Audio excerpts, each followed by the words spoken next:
Bonjour à tous, ici Noctisama, j'espère que vous allez bien. Aujourd'hui on se retrouve pour le chapitre 249 de Tokyo Revenge.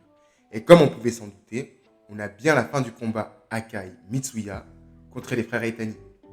On a aussi la fin de l'affrontement Shifuyu contre Mochi, un combat que je n'attendais pas forcément dans ce chapitre, mais qui va nous offrir un finish. Mais ça, on y vient dans quelques instants.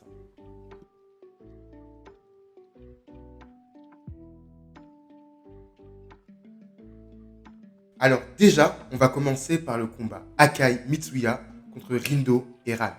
C'est quelque chose qu'on avait pu suivre lors du précédent chapitre et dans lequel les frères Etani avaient essayé de mettre en place une stratégie pour vaincre les deux hommes du Tomal, mais malheureusement pour eux, cette dernière n'avait pas porté ses fruits, bien que Akai s'était fait piéger en beauté. Ouais, il n'a pas fait preuve de beaucoup de lucidité là. Cette semaine, les rôles sont inversés et c'est Akai et Mitsuya qui vont essayer de mettre en place une stratégie pour vaincre Rindo et Ran. Bon, on va plutôt dire que c'est Akai qui va prendre les devants tout seul et kidnapper Rindo en mode footballeur américain. Ah, il a plus trop le temps le garçon. Hein. Mais avant de parler des conséquences de ce kidnapping, on va d'abord s'arrêter sur le passage dans lequel Akai expose sa stratégie à Mitsuya. Tout d'abord, on avait un Mitsuya qui avait l'air de vouloir privilégier le combat 2 contre 2 afin de montrer la supériorité du duo qu'il forme avec Akai sur les frères Etani.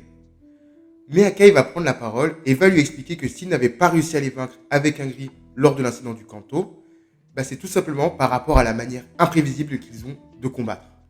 Et c'est vrai que le duo avait posé pas mal de soucis aux deux vice-capitaines du Toman. D'un côté, on avait un Rindo qui utilisait des prises de soumission sur Akai ou sur un gris de manière à les maintenir au sol, et de l'autre, on avait un Ran qui profitait de la situation pour frapper la personne qui était soumise avec une sorte de matraque. Peut-être que je fasse quelque chose avec ma caméra. Bon. En tout cas, Akai va poursuivre et expliquer qu'il a pensé à un plan pour contrer leur attaque collaborative, et ce, au moment où ils se faisaient tabasser. À chacun sa stimulation intellectuelle. Quoique je peux comprendre qu'il ne veut pas subir la même chose qu'il ait subi lors de la bataille du Tenjiku. C'est donc à ce moment-là qu'il va courir et kidnapper Rindo tout en criant « S'ils sont trop forts, on n'a qu'à les séparer ». Et je dois avouer que c'est une bonne idée. Bon, l'exécution est assez loufoque, je pense qu'on sera d'accord sur ce point, mais c'est clairement la bonne option à utiliser contre des adversaires comme les frères Etani. Et en les séparant, Mitsuya et Akai vont éliminer le risque d'une attaque combinée de Rindo et Ran, ce qui aurait pu éventuellement les mettre en difficulté.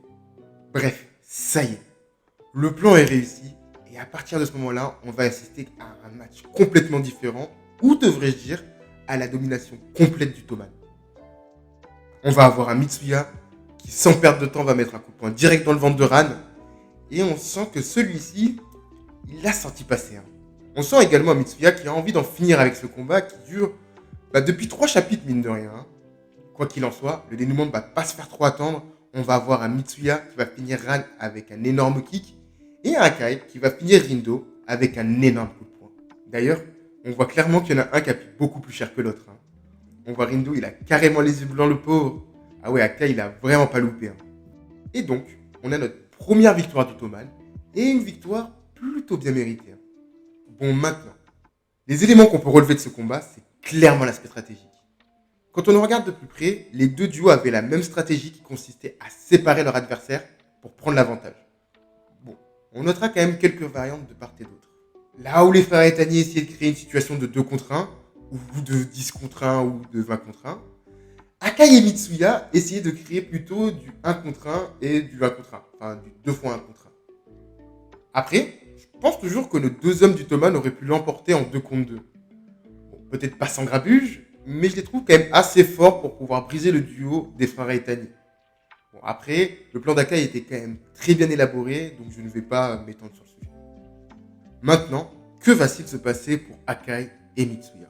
Alors, je pense qu'on le verra pas tout de suite enchaîner avec un gros combat, et si je devais spéculer très rapidement, ils continueront sûrement à affronter des PNJ, à part si Ken Wakui décide de les remettre en avant.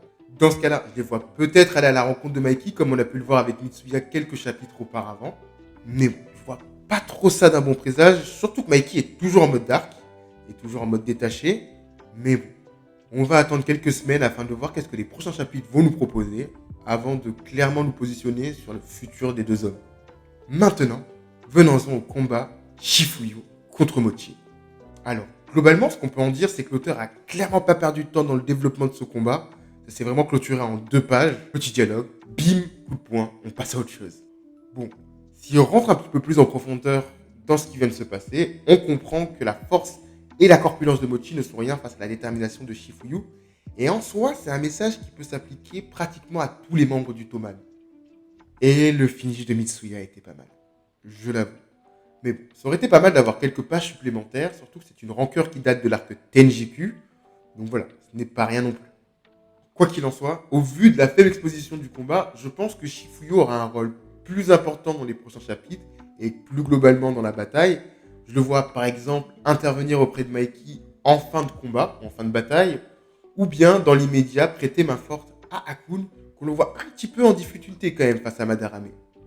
Bon, là encore, on essaie de nous montrer qu'il peut s'en sortir grâce à sa détermination, ou encore grâce à Takemichi, qui en quelque sorte est devenu un modèle pour lui. Il explique d'ailleurs qu'il souhaite se battre loyalement, sans sortir d'armes cette fois-ci. Bon, il se la joue un peu grand voyou de Tokyo. Alors, personnellement, moi, je n'ai pas le souvenir de l'avoir vu sortir une arme contre un ennemi. Alors, peut-être au début de l'œuvre, je ne sais pas. Si jamais vous avez l'information, n'hésitez pas à la mettre en commentaire pour en faire profiter le plus grand nombre. Mais personnellement, ça ne me dit pas grand-chose. Mais malgré tout, il y a une possibilité pour qu'il puisse s'en sortir tout seul, contrairement à ce que j'avais annoncé. D'ailleurs, n'hésitez pas à me dire dans les commentaires ce que vous préférez, vous, en termes de scénario. Une victoire individuelle de Hakun ou l'arrivée d'un renfort à la rescousse. Vraiment, en termes de scénario, ce que vous préféreriez, je suis curieux de savoir quel est votre avis sur le sujet. Bon, on pouvait quand même pas se quitter sans avoir le combat de Kawaragi face à Haru. Eh oui, j'ai dit Kawaragi.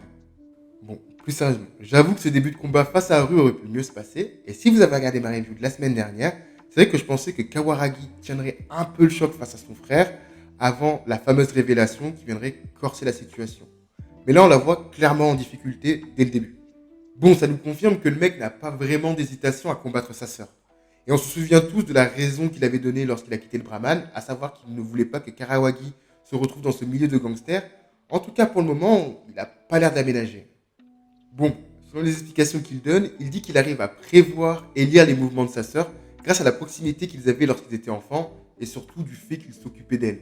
Déjà, cette phrase m'évoque clairement la situation dans laquelle Kawaragi essaie de sortir. Alors, n'oublions pas que son but aujourd'hui est de prouver qu'elle n'a pas besoin de protection et qu'elle peut s'en sortir seule. Et à côté de ça, tu as son grand frère qui se place au-dessus d'elle, comme le grand qui fait face à la petite et qui lui rappelle derrière que c'est lui qui l'a élevée, ce qui l'infantilise à nouveau. Puis ce qu'on peut noter, c'est la situation, alors que je ne qualifierais pas de critique, mais de difficile, et ça fait clairement écho aux paroles que Smile va dire à son frère pour essayer de le garder concentré dans la bataille. Pour le moment, c'est clairement le Toman qui a l'avantage, et je pense que tout le monde peut le voir. Mais actuellement, ce sont les meilleurs combattants qui sont en train de se battre, à l'image d'un Takemichi, ou pour en revenir à notre situation, à Kawaragi. Et donc, une défaite de l'un des protagonistes viendrait clairement inverser la balance et donner l'avantage au Kantoman Jikai. Bon, maintenant, en ce qui concerne Kawaragi, j'avoue que le scénario suit plus ou moins ce que j'avais pressenti, même si je la voyais résister un peu plus face à Haru. Mais en tout cas, je ne la voyais pas prendre le dessus, en tout cas pas dans l'immédiat. Et à l'image de ce qu'il a dit avec son frère, je ne pense pas que le combat sera si facile que ça, et surtout qu'il reste encore l'élément principal, donc le fait qu'elle va dire à son frère ce qui s'est passé le jour de l'incident avec Mikey, et ça peut être à double tranchant.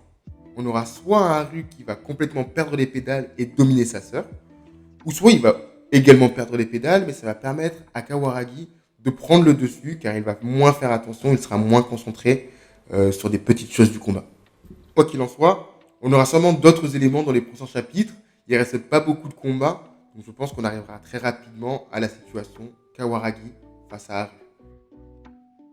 Les amis, je pense qu'on a fait le tour. En tout cas, c'est ici que je vais conclure cette vidéo. Merci si vous l'avez regardée jusqu'au bout. J'espère qu'elle vous aura plu. N'hésitez pas à la liker si c'est le cas. J'avoue que cette action me fait énormément plaisir, à l'image de ce que vous avez pu faire sur ma dernière review qui m'a donné pas mal de force, je dois l'avouer. N'hésitez pas non plus à commenter afin de me faire part de votre avis et si vous le souhaitez, à me remonter des contenus que vous souhaiteriez voir sur la chaîne. Et surtout, à vous abonner afin de rejoindre la communauté, de soutenir la chaîne et de soutenir l'œuvre que représente Tokyo Revenger. J'avoue que ça me fait toujours énormément plaisir d'accueillir de nouveaux arrivants. On est de plus en plus nombreux et pour ça, merci beaucoup.